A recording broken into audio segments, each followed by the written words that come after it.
Think about Moses, the Pentateuch, right? That's 1,000, 1,500, 2,000, or maybe millions of years before Moses was writing about them. He definitely wasn't observable. That's a direct hit against Moses. The idea that because they were right in their doctrine of immortality and salvation, they must also be right on all other subjects is simply the fallacy of people who have an incomplete understanding of why the Bible was given to us at all. So we take this quote from Father Lament, and again, he's a priest. He dies in the mid-60s, 66, but he's a priest of the 30s, 40s, and 50s.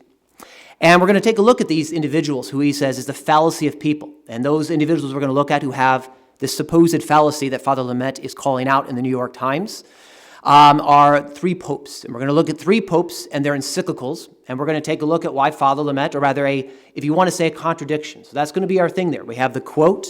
We're going to look at the before and not so much the after, because these actually quotes here come before. And you'll see very clearly, it does look as if Father Lament read these encyclicals and wanted to make sure, all right, we got to overcome this era. We're getting into a new era. We got some new science. We got some new instruments. Look, we've got some type of new software, because he was big into computers, especially in the end of his life. All right, so let's look at these encyclicals. The first one we're going to look at here is going to be Pius X's big blockbuster encyclical. And it's titled, or I should say rather, the title for when you look it up for these two paragraphs, in fact, there might be a few more of them. The heading for these paragraphs is The Modernist as Apologist, which is exactly what we're looking at here from this 1933 interview that he had. Hence, it is utterly unimportant. So let's take a look at these two paragraphs, or at least a part of one, and quite a bit of the other. Pascendi. Again, how many guys have heard of Pascendi?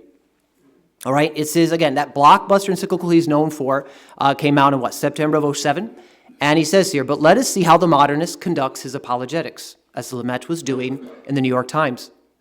In the sacred books, there are many passages referring to science or history, where, according to them, the modernist, manifest errors are to be found. But they say the subject of these books is not science or history, but only religion and morals. In them, history and science serve only as a species of covering to enable the religious and moral experience wrapped up in them to penetrate what?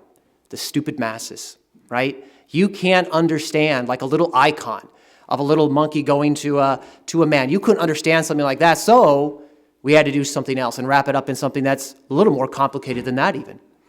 So we see here science and history mentioned twice. And specifically, he's looking at science or history. We can see how it lines up with scientific and history.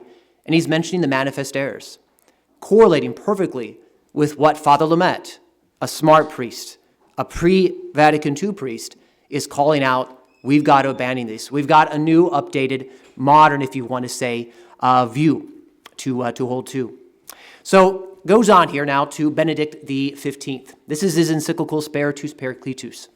And this encyclical is one of three, and usually it's regarded as the third in terms of importance, in terms of its weight and so on. The first is one we're going to look at in just a second, Providentissimus Deus.